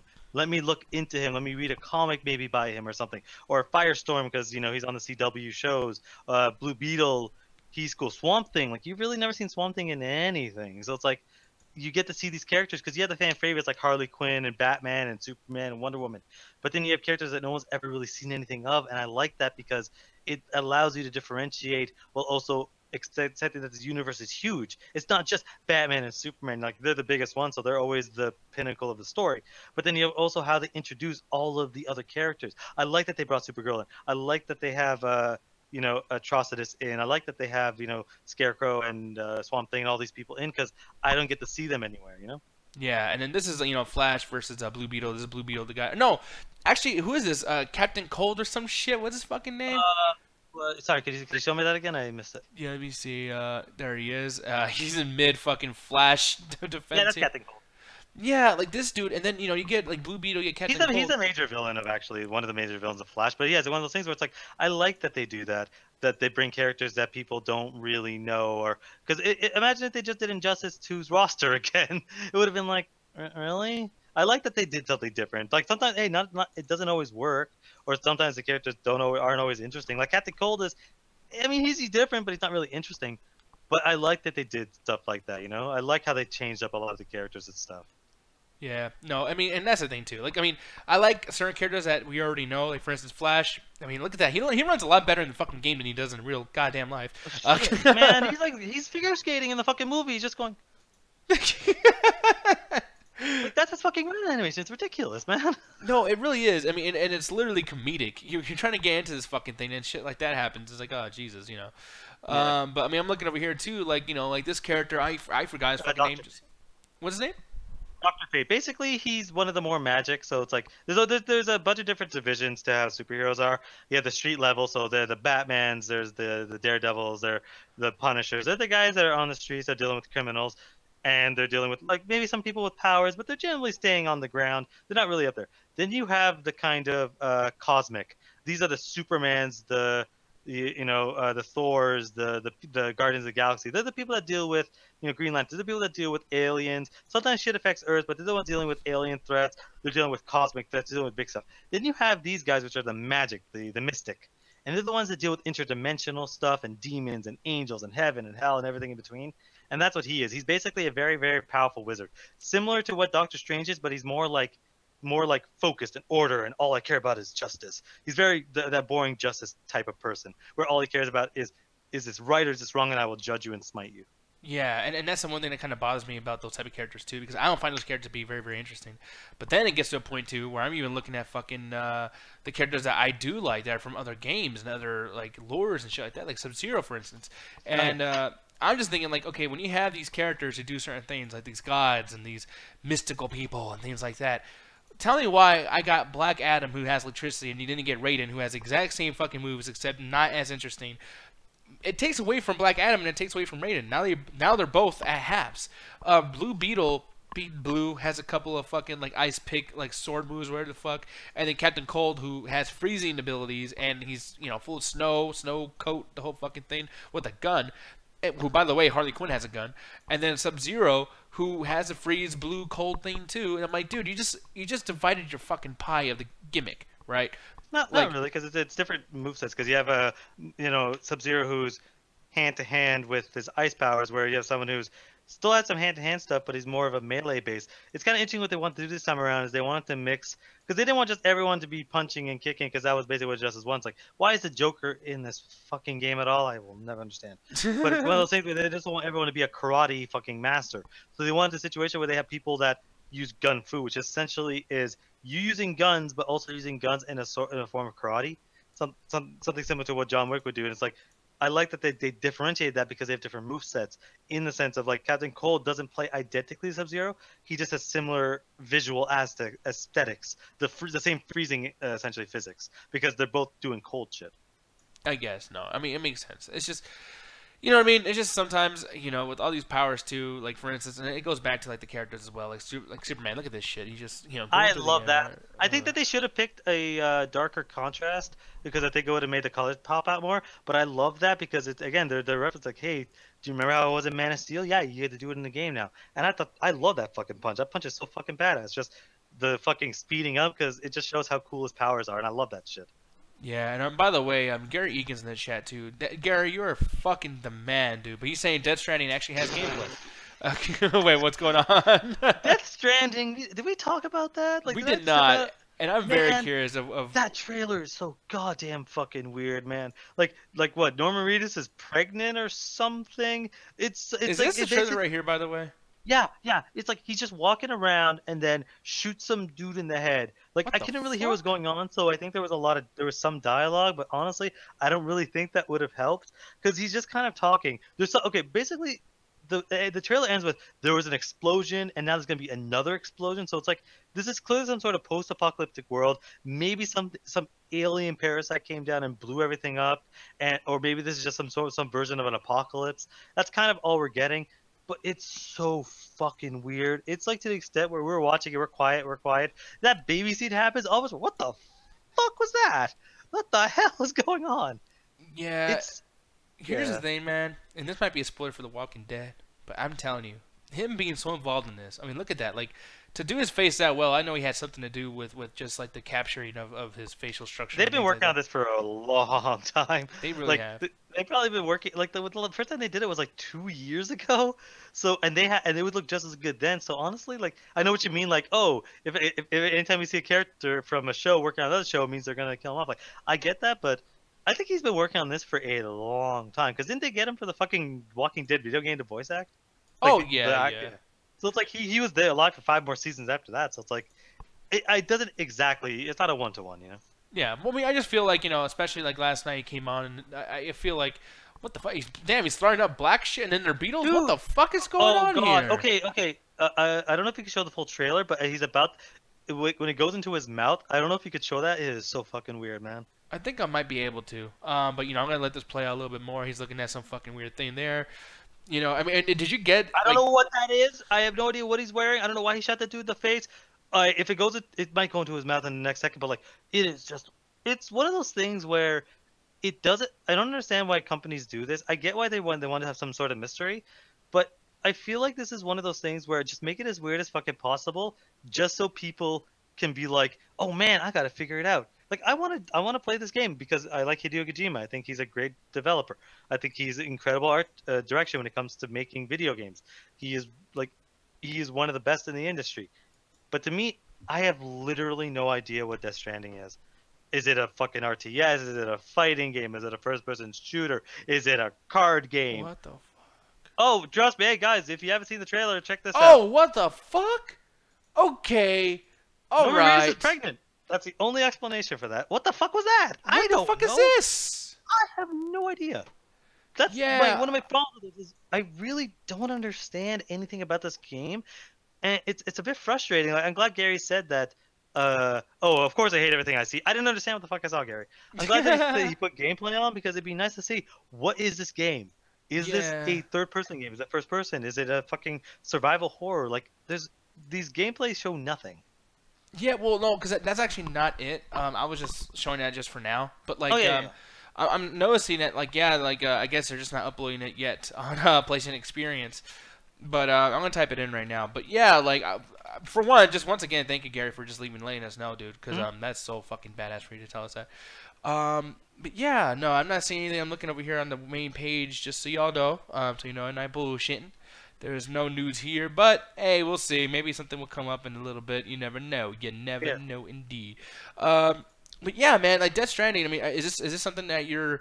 Do you feel like it's gonna be good? Do you feel like Death Stranding is actually gonna have some gameplay that's worth all this weird hype and all these weird trailers and shit like that? I honestly think it is because when we had our discussion of Metal Gear 5 and how much I hated it, it wasn't because of the gameplay. The gameplay to me was 100% solid. It was the lack of story that bothered me because it made it so that like when you have a good story in a game, you forget that you're doing the same thing over and over again. When you play something like MGS2, for instance, that the start of the game is you literally just finding 10 bombs and then doing a cutscene and then finding 20 more bombs. When I describe that, if that's the first like 3 hours of the game, you probably be like, what the hell? That sounds boring. But when you're actually in the actual game, the context of it is so great because the first 10 bombs you disable get what it is. It actually triggers the other 20. And you're just, oh shit, I tried to solve the problem and I made it 100 times worse. And that makes it interesting because it gives context to what your actions are. And I felt that was the problem with MGS5. So Hideo Kojima, he likes to do so much crazy shit that's why it looks like this. I really think that the gameplay could be a card game and I'll still be interested in it because the story is going to be so weird and interesting. Yeah, and hopefully, I don't know if this is it actually. Maybe they're about to show gameplay, which will be cool. Play it and talk about it. So probably end up just showing it tomorrow during the MCA and be like, hey, we actually got Death Stranding gameplay. Yeah, but you know, but while that's happening though, I mean, I am gonna go ahead and just continue on this fucking rant with Injustice 2. Oh yeah, we gotta go back to the review. Yeah, because the thing is, like, I mean, as far as this shit goes, I mean, I will say, like, the thing that bothered me because I love the gameplay. The gameplay was great. And I know you played a lot of it too, man, and the gameplay was amazing. It's a lot of fun. Yep, absolutely. And I think that, you know, honestly, as far as gameplay goes, this is definitely better than Mortal Kombat X. Holy shit, it's definitely better than Mortal Kombat X. But wait, you disagree with that, and why so? No, not you say better. I say about the same level. I think the visually, of course, it looks 100 times better than MKS. It's photorealistic at some points, but I think that they kind of mastered the animation, the way it looks, and the way it plays. That I felt that they changed a lot of it, but I still think that both are great. Like I think both are at the same level. They just changed some of the animation, some of the controls. But I think because I would never say like, oh man, Injustice 2 is better gameplay than Mortal Kombat X. I'd be like, both of them are great. Yeah, no, I mean, and I guess I understand where you're coming from with that. I mean, just for me personally, I was like, you know what, I saw myself sticking certain characters in Mortal Kombat X, and on Injustice 2, I want to play with everybody. I played with Black Adam, I played with Robin. Robin was actually one of the best fucking things about this game, actually, was especially with the sword and everything, too. I thought that was badass. Yeah, like as I said, they always change it up. They have sword fighters, they have gun guys, they have hand-to-hand combat, they have people with powers. I liked the diversity of the characters. It's almost like Deadliest Warrior. Remember Deadliest Warrior on Spike TV? Yeah, and I remember that shit. I had a buddy like Swordsman versus Gunsmith. You know? I was like, man, my buddy was like, man, this game's fucking bullshit. You can die in one fucking combo. Oh no, yeah, you're talking about the game. Oh, the game was some bullshit. Oh, you forgot that there's a game for. Yeah, they made a game for the thing where you basically like any people. They have the Spartans and ninjas and pirates and all that stuff, and you basically played like it was kind of like a was it Dead or Alive fighting, or was it like a Tekken thing? It was similar to Tekken, but like a 3D fighter. So I think that it was not as visually as good. It was more like, I don't want to say 2D, but it was lower 3D res. But it was basically a 3D fighter. So like, let's say the ninjas are throwing like stars at you, you can just shift out of the way and stuff. And I kind of like that. It was not as in depth as the show, but it was kind of a fun arcade game. Yeah, that's something that I actually wouldn't mind seeing like on the show, like something as in depth as that. That'd be cool as fuck. That'd be crazy. Yeah, man, but the one thing, like, yeah, as far as Injustice 2, though, I mean, like, yeah, I thought that was fucking great. I think the characters, playing new characters was always awesome, and it looks nice. But then when it got to the point where I was starting to get really pissed off is the fact that once you level up your guy, you max out at level 20. And the thing that really frustrates me is, like, when you play Mortal Kombat X, whether it's online or whatever, your profile is continuously updating it, and, you know, the experience is going up and up and up. And then, on top of going up and up and up, when you level up, you can actually move on to, like, the Brotherhood of Shadow or the Lin Kuei or whatever the fuck, you know what I mean? Like, you get to work for Scorpion or Quan Chi, etc. And then those you had to go up, too, and you had to fight the towers, and the towers switch every few minutes, just like the what was it called, the Motherverse? Multiverse. I'm getting the mother boxes and the multiverse mixed up. But the thing is, you know, as you continue on, it's like it becomes like I don't really have a point to do that stuff anymore because I run out of armor to get, I run out of reasons to continue on to upgrade because I already did the max already because I'm on level 20. I feel like the game lets you go to like level 60 or level 80 or maybe prestige like Call of Duty. Call of Duty does that all the time where you will level up to level 50 and it's like, hey, you want to get the special badge and start from the beginning with all your items deleted? Then let's do this. Take on the fucking challenge and I get to do that. With Injustice 2, I almost beat the entire game to its full completion without beating the story mode within 4 days. And I didn't like it that much. I wasn't playing it like psychotically. I was just playing it just to try the characters and beat the fucking arcades a couple times. And I almost beat the whole fucking thing. Like, does that ever bother you? The fact that a game's so easy to kind of complete, does that make you not like the game as much or not at all? Not really, because it's like as I play fighting games very, very casually, and it's one of those things that's like when I look at Smash 4, which has nothing of, you know, it basically has been the way it's always been. They have new characters and new levels and stuff, but I still love it because what I'm playing with the game is the fighting. Like, there's no levels in it, there's no, you know, unlockables, there's nothing that. It's just a good fighting game, and I love the shit out of that. Like, I'm playing like, well, he's showing Animal Crossing. Oh yeah. Oh wait, this is the Meat Fighters, man. I look like Animal Crossing. Wait, is this it though? Super Smash Brothers? Yeah, but this is it. But I'm playing like the online, like something similar to that. But it's like, it's so much fun playing with the characters, so much fun playing against other people, because when you start seeing how people fight, like when I'm playing as Samus, and when I start seeing people play as like Fox and Link and other people, I see how they differentiate with the same moveset.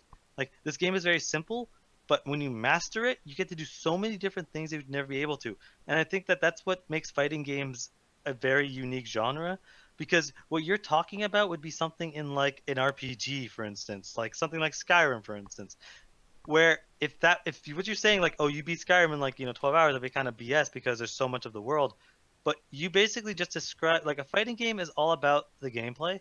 So when you get the armor, it's to customize your dude up. It's to kind of be like, hey, I want to keep playing these challenges to get better, to customize my dude up. The level's almost irrelevant. Like, I completely forgot there was a level in this game, because it means, like, to me, a level's irrelevant. It should just be you're playing because you want to get cool outfits and you want to customize your guy to make him unique, so that when you go online, you'll be like, oh man, Supergirl in a fucking like tuxedo, you know, as opposed to her outfit. That'd be kind of cool. Or when you're playing it online with your friends, you're like, oh man, this is the stuff I got because I went and played and I got lucky a little bit, because you're doing the extra stuff to train yourself. Because I think that the whole point of a fighting game is to fight other people. It is conflict, 100%. That is the gameplay of a fighting game, is to beat another person. Is to go online and beat the person and be like, you fucking suck as Aquaman. I will kick your goddamn ass as Catwoman. That's the fun of a fighting game. The unlockable stuff has always been either a bonus or not really necessary to a game. Because again, I grew up playing Smash Bros. I grew up playing some of the original Mortal Kombat where it was like, I just stuck to 1 or 2 characters, and that's all I did. Like, that's what I do in fighting games. I pick 1 or 2 characters, I master them, and I never touch anyone else, because, like, I already got my games. I already got my guys. Yeah, I mean, I see what you mean. Maybe it's just a little bit of me where I just expected too much or something, or I was being unrealistic about what I was expecting this game to do for me. And for me personally, I mean, just to get down to rating system and everything too, because I didn't play a whole lot of the story mode and everything like that, but I did play a shit ton. I mean, I played hours and hours and hours, both online. And I will say, like, as far as the video game awards goes, I think that like this winning, if it was just for fighting online, this should definitely win, because Tekken 7 and all those other games are terrible online. What's the Tekken 7 online? I don't know if you could describe it because you probably haven't played it much, but like, I assume that all of them are just the same thing of just find a match and then fight. Like, what's bad about it? No, what's bad about it is the fact that, like, everything's treated like actually, you know what? This is a perfect example. Did you play Mortal Kombat 9 online or anything at all? Yeah, but MK9 and MK10 are the same exact online. For me, it's not, because, like, I remember in MK9, what it was is basically you had to make rooms. And I know you can do that in MKX, but it's a lot easier to start fights with people, like to play with your friends or set up a King of the Hill thing. And sometimes you just have to join rooms and then hope that somebody says, "Hey, play with me on my shit," etc. Are they doing that Soul Calibur fucking 4 bullshit? Well, everything's in servers and rooms and like chat rooms, basically. That was Soul Calibur 4 was, where it was like join in a room and just wait for it to populate, as opposed to, can I find a private fucking match going on right now? Or another thing too is going to room that's too populated, where once you go in there, you'll click on somebody, and by the time you're able to press X to say "I will fight you," he's already in the match. So then you go up and down, and the thing is, the servers, I don't know who's at fault or what's at fault, but it runs so slow. I mean, MK versus DC has a much better fucking online system than this. Yeah, because no one plays it. Yeah, well, even like at the time though, I remember like back in the day, I thought it was okay. Tekken 7, it's like at this point in the age of fucking like when you're playing constant video games constantly, and every game has an online multiplayer that's fucking extravagant and huge and massive and the whole thing with leveling systems and prestige systems, etc. How the fuck do you not get something as simple as me trying to find Trey in a room to play with him? And yes, there is a way where you can play against one player. That can happen. But he has to create a private room and then give me the fucking login information. And then I have to click really? on it. What is this, Rocket League? No, thank you. It's just like playing cross-platform, except we're on the same platform. And it's so frustrating. It's like it's so. And then when you get into a game too, it doesn't tell you the character name's character or like the name of the character that he chose, and that's what I'm trying to say. Oh That's yeah, one yeah. thing No, that's that's frustrating, actually part of the course when it comes to fighting games. You don't know the person until it's already in the match. It's so that you don't have a situation where it's like, it's one of those things where they do it for counter picks. Counter picks are basically if I'm character A, there's a character on the roster that is my arch. But that is my antithesis. He is the opposite of me. He is A minus. He's basically in the game so that it is hard for me to beat him. Like we cancel each other out.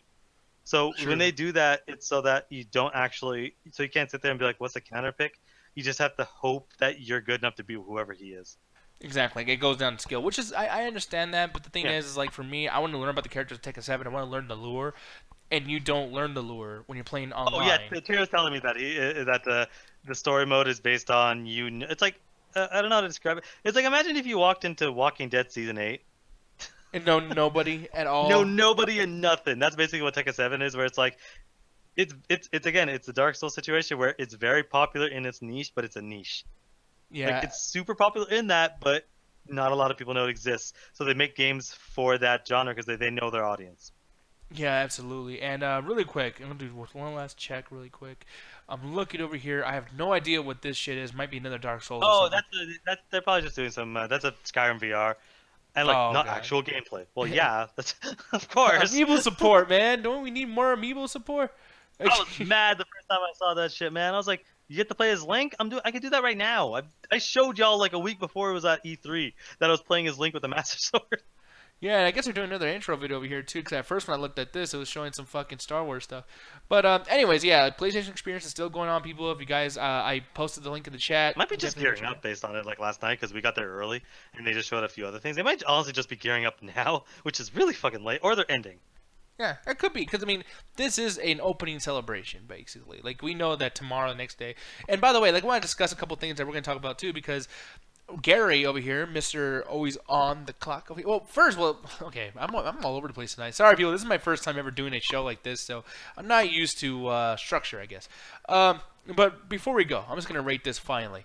This is definitely a fucking 3 out of 5, and it's one of those things where I had to like label it. Like, at what point do you feel like what is what? Because when you first play this game, I'm sorry, but you get drunk. It's like this is a 5 out of 5. This is a 6 out of 5. It's like the best fighting game I ever did fucking play. And I totally get the Game of the Year thing, right? But then you fucking get into a situation where this becomes one of those games where it just sits and collects dust. And for me, that's a problem because even for the Game of the Awards, the VGAs, they did a thing where it's like, hey, best game that's still ongoing, best game that you play. Yeah, and I hate that award, but I love it because any game that gets that award is fucking amazing. I don't care what my taste is. I have to agree with people who say Overwatch is amazing because it's like, dude, they are still playing that shit, and I won an award a year after it came out because people actually fucking got it, and it doesn't collect dust. And you can't say the same for games like Doom. You can't say the same for things like Fallout 4. You can't say the same thing about lots of these video games. And I feel like Injustice 2 is not going to be played next year. When Mortal Kombat 11 comes out, when another fucking Marvel game comes out, or Soul Calibur 5, which was being shown at 6. That was being shown last year. And when the next like season pack for Killer Instinct comes out, no one's going to be playing this shit anymore. No one's going to give a fuck about Justice 2. And it frustrates the shit out of me because this game should have shelf life more so than anything else. It just drives me up the wall. But for me, yeah, definitely 3 out of 5 for me. That's all I really got. It is good, though, and I recommend you playing it, especially with like DC. But what would you rate that game, man? I mean, I know you didn't beat it in 100% completion, but what would you rate it? I honestly, I'd have to go with 3.5 out of 5 because when I played MKX, I felt I still love it. It's because one of the things was the story mode. Because MK9 story mode was very typical of, let's just get a reason for these guys to fight. And say they did Justice 2. I'm like, it's very kind of just like, I get what you're trying to do, and you did all right. With MKX, I fell in love with that story. Like, I got to the point where I had my friends yelling at me, like, dude, we're waiting for you in the game. I'm like, I can't stop playing MKX, man. This is so fucking good, the story mode. Because it had interesting characters. I liked how you could see characters just sitting down, talking, having a conversation. When the fights happened, it felt real. It felt like it made sense in the context of what was going on. And I loved the shit out of it. And then when I played the actual game, I found a bunch of characters that I liked. I had a great time with. And I, Devora and Melina and Sonya and her daughter, whatever the hell her name is, Casey. I loved that shit. I had a bunch of characters. Then when I picked up Injustice 2, I was like, the story's like, this is kind of, I feel like I've seen this story before. It's just another Supergirl Brainiac story, and we've seen this before. Go watch Superman Unbound. It is the same story. And then I was like, okay, the story's not, it has its moments, it has really good moments. The Flash versus the reverse Flash fight is incredible. But I felt that it was very short, and it was not as good as MKX's story mode.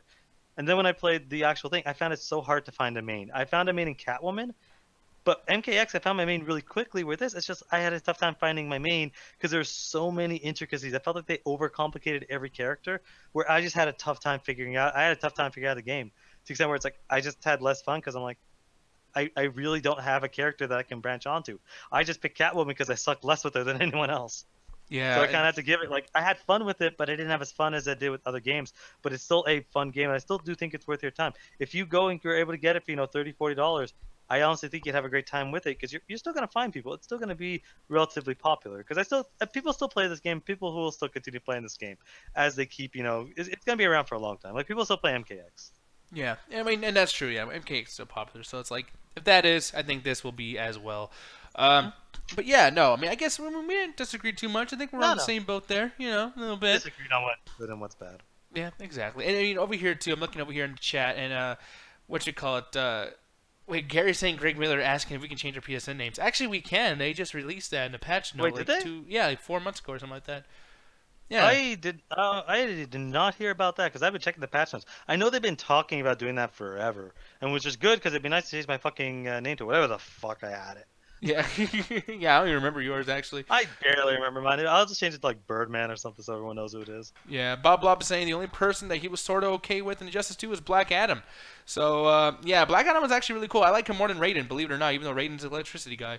Bob Blob says, shit, man, when DBZ Fighters comes out, too. Like, he's meaning in the sense of, like, the context of what he's saying. Yeah, can't wait to play it on my phone. Oh, okay. Yeah, so that's the thing. And you're saying that this game looks like a mobile game. I completely disagree. And I'm going to just show the gameplay. It's so, like, the colors are so flat. Like, I get it looks like the show, but I feel like the colors are so flat that it's just, like, it looks like a mobile game. I feel like I'm watching this on my phone. I don't know.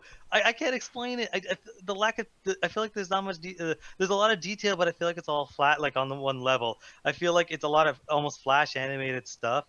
And when I'm looking at this, I'm like, they are doing some cool 3D-ish stuff, but I really feel like, especially this right here, I honestly feel like this is just a bunch of, not so much sprites, but cardboard, like, paper cutouts. Like, when they do some of the CG, cut scenes for, like, some of the special moves, that looks good. But the actual fighting, to me, just doesn't look any more than just a fighting game on your phone, where you're just tapping one or two buttons. Like, I'm gonna try a demo if they ever release one, but it just, to me, doesn't look anything more than just something you get on the iOS store or the Apple Store. Yeah, exactly. Now I'm gonna try one more time to see what's going on in PlayStation Store experience. So good luck with that. And let's see here. All I'm seeing is, like, they're just sucking their own dicks as far as this shit goes. Like, they're talking about the panel lineup. They're not gonna be talking about IGN's actually we talked about. IGN ranks the top 10 PlayStation games. Fuck IGN. Yeah, but look at this, just advertisements and advertisements. Like, they're doing that shit that Walking Dead. They're really like, hey guys, we're not forgetting about VR. We know you guys paid $500 for a fucking VR headset. Don't worry, VR is still relevant to us. Yeah, look at this guy. He's trying to right now. He's squinting his eyes, trying to look for that fucking terms of agreement, like refund. How do I return this?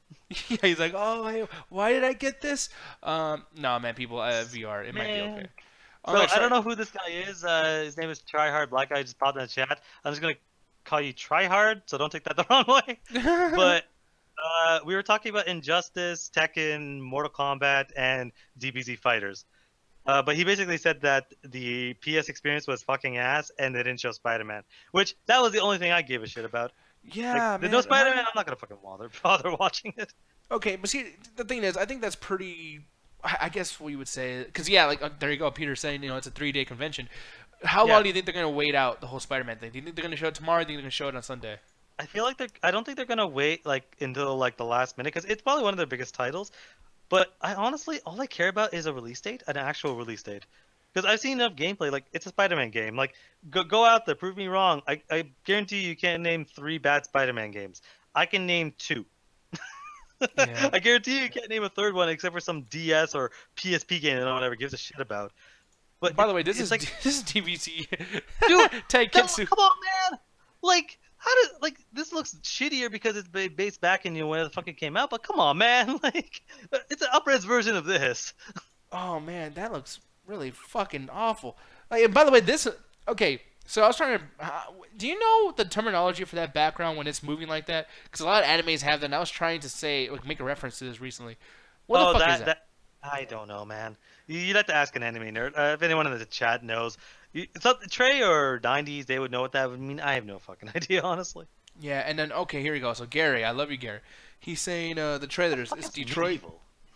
Medieval? You did not know what medieval is, bro. Oh my goodness! Okay, I'll show you something. I feel like no, I don't think I've ever played this. What the fuck is medieval? No, medieval is fucking great. So I'm gonna show you this. Hopefully they show it really quick here. Are they gonna do? Let me see. Come on, baby. Oh, they're not showing any goddamn gameplay. Boo. Did they even show like what it is? Because I'm looking up online. I'm just like I'm not really sure what I'm looking at. Well, medieval is basically this game that was almost like it was PS1, and it's basically like a God of War for PS1. It was really, really fucking fun. I love this game a lot. And I used to play on my demo. I actually had a demo disc that had this game. And it was the funnest shit. Now, over here, it looks weird. I know. Oh, what the fuck is It was really old, dude. What is it? I swear to God, is he playing in the fucking Legend of Zelda Ocarina of Time, like, map? Like... No, he's playing it in Mojang Land, dude. Like, that's Minecraft shit right there. Oh, man, this looks... Oh, is that not Minecraft, like, dirt blocks? No, like... it's Legend of Zelda, man. I'm sorry, I know that's an old game. That looks like trash. It was old though. Like, this is like 1995, dude. Like I know that's old. I'm trying not to hold it against it, but fuck, if anyone tells me we have not expanded a video game with that, pick up The Witcher. Oh my God. Compared to this. Fuck you, man. Now you're starting to offend me, dude. Because I love this game, and I'm so hyped. It's like saying, oh man, check out this old movie, and it's a bunch of sock puppets, and then the Avengers is coming out tomorrow. It's like, come on, man. I get that it's old, but it's kind of hard not to just laugh at that, man. God damn you. I know, I'm sorry. Hey, if they do a remake of that and actually like redo it like something like, the Final Fantasy and actually make it like we're going to take the concept of the game, we're going to rebuild it a new engine and just kind of release it. Hey, I can't wait to try it out, but that looked bad. I'm sure it was probably fun at the time and it might be fun now, but that just looks bad. But over here, so this ain't medieval coming to PS4 and then fully remastered. I'm scared of that. So remastered. Okay. I mean, is it gonna be like Resident Evil for fucking GameCube, or what do you feel? No, it's not gonna be like a port. It's basically when they say fully remastered, they essentially mean like what I said. They basically are like, that's the game in the corner. Let's copy that, but in a completely new engine. So you have it where it's 3D modeled, it has better animations. They're essentially like, imagine Medieval never came out and they're making it again. Okay, because I'm wondering like. And yeah, fucking Gary's like, I'm with Nick. I want that fucking game now. Yeah, dude, seriously, it's just gonna be amazing. And I'm gonna read some more comments really quick too, because he said like, yeah, you can download the Monster Hunter World beta right now, which I might be doing that. We might do that for next week on MCA Plus. Yeah, it might not be available, but if on Sunday, maybe we'll just do a pre-recorded video, maybe. Yeah, probably we'll do something like that. I would love that. But yeah, dude, and he was saying like, what game were you talking about that was a mobile game? Yeah, DBZ Fighters. Alan was saying that it looks like a mobile game. I do not believe that that's the case. And while I'm pulling this up one more time to show him what we're talking about, why don't you tell us why again that you feel like it's a it's a pretty bad game? Because I don't get it, by the way. It's okay, but no, I say that visually speaking, it looks very simplistic. Like when you say something like other 2D fighters, like Blaze Blue or Guilty Gear. You see a lot of stuff, but when you see the characters kind of bouncing off of each other like that, it feels very papers. It feels like manga panels. And not saying that that's inherently bad, but when I looked at this the first time, I was like, oh, I don't care. It's a mobile game. Dragon Ball Fighter. It doesn't matter to me. When they're doing the cool super stuff, that has the 3D fighter. But when they're bouncing off of each other, the lack of depth, it feels like this is not so much just a 2D fighter. It literally feels like they're just a bunch of pieces of paper on top of each other. That is an actual still from like that is like 3D modeled on 2D. That's what that looks like. But when the actual bouncing off of each other, it feels very paperistic. It feels like almost like a Stick of Truth or the Fractured But Whole kind of gameplay where when they're fighting each other, it's like pieces of paper hitting each other. To me, it looks like something that could easily fit on a mobile device. Like it wouldn't require that much background knowledge or background processing to actually get it to work. And then in the chat right now, Tryhard Black Guy also said like, yeah, Medieval was trash when that shit came out on the PS1 back in 1995. Like he's saying like this was fucking bad. And okay, like, dude, I'm sorry. I know it's very hard for me to even defend this right now, especially when you see shit. Like I feel bad because I'm sure if you pulled up like some of my favorite games from back then, I'd be in the same boat. Well, you made a reference to The Witcher. Did you like the first Witcher? Oh, that fucking game is garbage. But did you like it though, the first one? No. Oh, okay. I hate The Witcher 1 and I hate The Witcher 2, but The Witcher 3 is an incredible game. Oh yeah, and this is The Witcher over here. This isn't like too bad. I mean, it's not as bad or embarrassing as what I just fucking showed. You know what I mean? Yeah, this game came out like the 2000s ish, so like yeah. It's a lot like better with what's going on, but it was so overtly complicated. You had 3 different buttons for combat. You had like a bunch of different things you can put to the hotbar. You had different forms of magic. Like that was one of the most complex games I've ever seen in my life. It was. I heard someone describe it as a single player MMO. So it's all the complexities of MMO, but it's a single player game. Yeah. And it's just like, yeah. It looks bad. I mean, it does look bad, but it's all good. He's like, what the fuck? How does DBZ Fire look like a mobile game? Are you insane? No, but he explained it. I'm sorry, man. I know that everyone keeps yelling at me, but when I see it, I keep thinking they're playing this on a fucking like Pixel or Galaxy Note or iPhone, man. The thing is, and he's saying like people can have their opinions, I guess. Just know I did not agree with him as far as that DBZ thing goes because I cannot wait. Nick. I'm just that's all him because, and by the way, like I have enough bad on me because I think Medieval is fucking amazing, and I think when that game comes out, people are gonna be talking about that like Crash Bandicoot, like fucking Sonic Mania. It's gonna be amazing. They'll probably be like, oh man, check out this thing. And I don't think Crash Bandicoot because like I've heard of Crash Bandicoot, I've never played one, but I've at least heard of it. Where Medieval, it's like it's kind of a low tier thing. It'll be something they'll show at the start and be like, hey, check this shit out. Yeah, man. And since we're talking about this stuff in general anyways, I'm going to just show this really quick. Because there is some gameplay. God, this looks fucking beautiful. This is Blaze Blue Cross Tag Battle. Yeah, this looks great. Okay, so it does look like a mobile game. This is some kind of... that actually looks good. good. Blaze Blue. I always confuse Blaze Blue and Guilty Gear. Yo, yeah, I don't know why. Or King of Fighters. That's another one. No, King of Fighters. Yeah, King of Fighters. I've barely ever seen that, but like every time I think of, I can always confuse Blaze with Guilty Gear. But this, like the way the colors bounce off the screen, the way the actual angles of the colors actually work, when the characters are bouncing off each other, how it actually looks like it's in a 3-dimensional space, even though it's a 2D architecture, looks a lot better. It looks very, very fucking good. Whereas when I'm looking at like these, the colors pop and everything feels like it has dimensions. Where I feel that DBZ Fighters does not have that. It is so focused on the spectacle of everything, it doesn't focus on the intricacies, and that to me I think what separates it. Yeah, and then oh man, I wish Jet was in the chat right now because she'd be flipping out. But over here, man, Monster Hunter World PSX trailer. This happened tonight, by the way. They just showed this. Yeah, this looks like one of the most anticipated games that's going to come out because Monster Hunter, I would say Dark Souls all night because it's the best way to describe it. It's very, very popular in its niche. But you'd probably you've heard of a few people playing it, but it's super, super fucking popular. But this is one of those times where it's always been on the DS for the last like probably 8 years. It's been on like a handheld console. This is the first time they're like, we're doing a full actual console release. Like I don't even think they're doing a Switch version or a handheld version. This is straight up like PS4 and PC, and I think Xbox One. Someone correct me in the chat if I'm wrong. I don't know if this is only exclusive to 2 systems, but this is the first time we've seen a console version of this in like 10 years at least. Yeah, man, no, and this is awesome. Like, oh god, I cannot wait. This looks so fucking cool. Who doesn't like a flying monster fight? Like, that's like the coolest thing in the fucking world, man. You just see one of those, and your game's best game of the year, man. Yeah, and then yeah, like what Julian said too. Like, I never played any of these either, and neither has he. You know what I mean? And then on the 3DS, and it was pretty good. It's very like you could tell that it hasn't changed its formula in a long time because they basically like this works. We're just going to keep – every game is going to be a similar idea. We're just going to add a few nuances. We're going to give you new maps, new levels, new monsters. where you basically know what you're gonna get when you pick up a Monster Hunter game, and I think that's why that it hasn't ever been as like outside its popularity, because it's basically like the fans are like they're basically making the games for the fans as opposed to anybody, you know.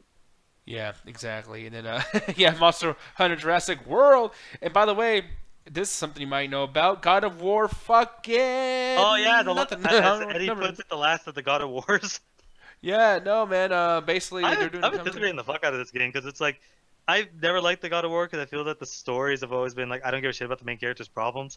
When it's like, I'm so sad I killed my family, but I'm gonna fuck every whore in the fucking Greece because I'm damaged and disturbed. Bitch, I don't give a Well, he needs to get his mind off the whole, like, oh, death yeah, wife I thing, feel dude. so bad for you. Women throw themselves at you and you have sex with goddesses on an hourly basis. You're so upset. Well, how else are you Man. gonna get the fucking goddamn red orbs, man? Come on, like... Yeah, apparently the Meadows are in our ass. But and the gameplay's always been alright. I just never liked the story. But with this, like, I like that it's like I'm having to train my son. I'm having to kind of protect him. So I want like him to be in part of the game, more of the game. I don't want them to like, let's just kill him off just to make Kratos more sad.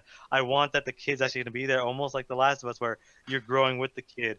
I like the change in combat because it's no longer the same exact thing that's been in like the 7 games prior. It's a completely new combat system. Every single thing I liked about the new God of War. Yeah, man, Gary, man, he's helping us so much. Even Peter Parker's like, give us all the info, Gary. Break the news, bro. Like, Hey, yeah, we'll do this shit live, man. yeah, no shit. We'll just react to everything that Gary tells us. Like, hey, just so you know, guys, this fucking thing's happening. Half-Life 3 just got announced. That is not gonna happen. I don't know, man. Hey, I have a 10-year bet with a friend of mine that that's not gonna come out. I better not fucking lose that one. Dude, the chances of that fucking happening are just as goddamn like plausible as Resident Evil 2 being announced, because that's something that I've been waiting for. No, Resident Evil 2, no, they confirmed that shit. That's coming out, dude. No, that's coming out, but I don't think they're going to be announced. I mean, what do you feel? I mean, make me feel better about this. Do you feel like they're going to announce this within this weekend? Maybe not this year, but I could totally see an announcement next E3 of Resident Evil 2 remake. Like, they've been talking about that forever, and the Resident Evil 0 and 1 remakes were like gangbusters. They sold like crazy. They're like one of the best-selling games for Capcom in a while. So I could totally see them. Yeah, we'll just release RE2. It's like the most popular one. It's probably like the most critically acclaimed. It's Resident Evil's version of Final Fantasy 7, where it's the most popular one. Yeah, and this is actually some type of like remake that somebody else did, a fan made. And I was like, after I saw this, I was like, dude, like this type of That was pretty good. Yeah, they got a lot of Resident Evil's revelations, like kind of like artistic stuff. Yeah, it's great, and I want to see something that's really based in Raccoon City a lot more. Like, I want, like, imagine if you got to like go anywhere you want in Raccoon City.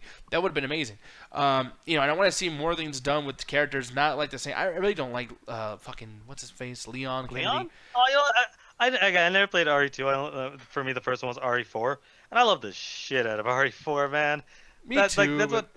You didn't feel like Leon was way too much like, hey, girls want to fuck me. How you doing? No, I didn't feel that way. I felt like he was just like always like, I gotta say something cool every second of every hour of every day.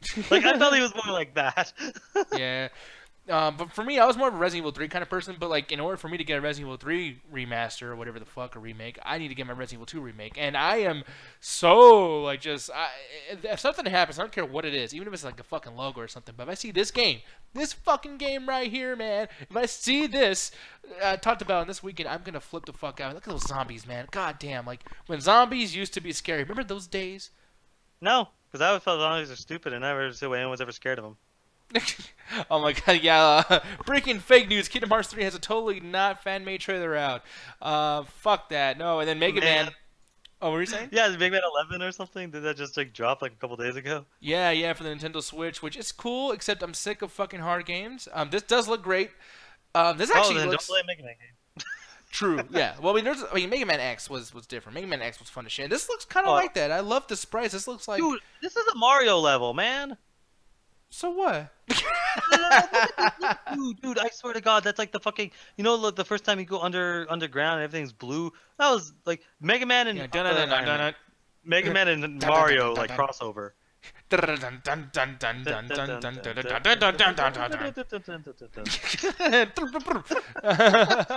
I love that shit, man. Yeah, man. No, I want to see Mega Man go against fucking Mario at some point. Mention Fireballs versus the fucking whatever the fuck he has. Like, yes. I think Mario would kick his fucking ass, man. Cause like Mario's like fucking jumps on people. That's his main thing, is to jump on motherfuckers.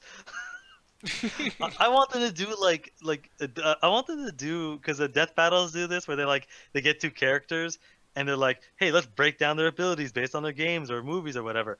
I want them to do like Deadliest Warrior with video game characters. Like, I want to see could Mario go up against a group of Spetsnaz and win?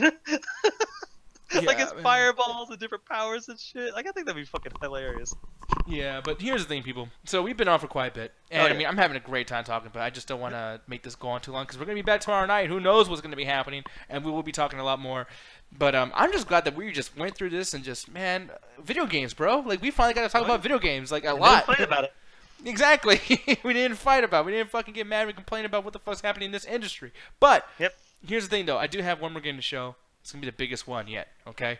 That's the biggest one yet, dude. And I cannot wait for this shit. You ready? Are you ready for this shit, Alan? Yes, I'm ready. What's up? This shit right here. Donut County. Oh, yeah. Look at that. That's going to be cool. Yeah. End the fucking show. What the hell Donut County! Yes! I thought this was... Is this Raccoon City now? Man, no. This is fucking... Those are raccoons! This is a real Animal Crossing. This is real Animal Crossing, bro. What? I thought that was Animal Crossing until you said something. What? I don't even know what the fucking game you said. What? No, but people, yes, no, seriously though, that is definitely going to be it. And I just gotta say that thank you all very much for watching. In the comments after the show's actually posted, let us know, honestly. I don't care. I will not get offended by anything you guys say, but come over here and let me know if you guys like what we did and you want to see more of these. Because if this is as good as I would hope that it is, that you guys really, really enjoyed watching this, I actually might just make this its own show and won't be adding this onto the Midnight Chat Attack. But yeah, just let us know what you feel about the show. You know, give it a rating like 1 to 5, whatever the fuck. And 1 being awful, 5 being okay. And yeah, if you have any other more video game news, whatever, like send me a message on Facebook, you know. And hey, it doesn't have to be just for the show. We can just talk about it. Like, I fucking love nerding out over video games. Like, that's the one thing that I can actually nerd out over because obviously we know I don't know shit about movies. So, you know what I mean? And anything you guys want us to always talk about, or even just add to the show, or different kinds of segments within the same show, we're always up to, you know, we're basically kind of just like engineering and try to figure out the best way to make these shows work. Yeah, absolutely. So, I mean, yeah, like, we're totally responsive to any kind of criticisms you guys have, and we love to be as transparent with you guys as humanly possible, and we're trying to get bigger, we're trying to do better things around here, too. So, yeah, just make sure to let us know, and we appreciate every kind of feedback, good and bad, that you guys give us. But the thing is, though, tomorrow night, on top of us being so close to you guys and doing things with you guys in the community, etc. like that, Alan is always taking that initiative and doing the best things he can after in the after hours. The viewing party is tomorrow, so I forget it because I'm an asshole and I'm really not good at my job sometimes. But Alan, take it away, sir. I got this. So basically, because Star Wars The Last Jedi is coming out next week on the 15th, and for the first time since we started the viewing party, we're actually a week early before an actual major event. We're doing our yearly Star Wars party, because last year when we started this, we did our Star Wars party and we watched a bunch of movies. This time around, we want to do something different. We want to sit there and be like, which other movies do you want to see? We're gonna be like, hey, do you guys want to watch a handful of movies, or would you rather watch some of the Star Wars Rebels, or maybe the Clone Wars, or maybe some shorter stuff that's animated in the Star Wars universe? So we're gonna give you a straw poll of what you would rather actually sit through, and then we're gonna come up with what we're actually gonna sit there and watch. So yeah, basically tune into the Midnight Chat Attack tomorrow at 7:30 CST, and we're going to put a straw poll in the chat for you to check out and vote on what you'd rather see, either movies or television shows based on the Star Wars movies. Yeah, man, it's all in preparation for The Last Jedi, y'all. And this is going to be cool, too. And, you know, once we do this as well, just like the video game show Pixel Pix, we also going to be doing a Flexing show based on The Last Jedi when this movie comes out, probably in about a couple weeks. Should be fun as shit, and we want you guys to be part of it. So thank you very much for joining us tonight. Thank you very much for joining tomorrow night. There's only one thing left to do, Alan Birdman, and that is, on the count of 3, say what you know you got to say. And 1, 2, 3... Oh, fuck, attack the goddamn chat!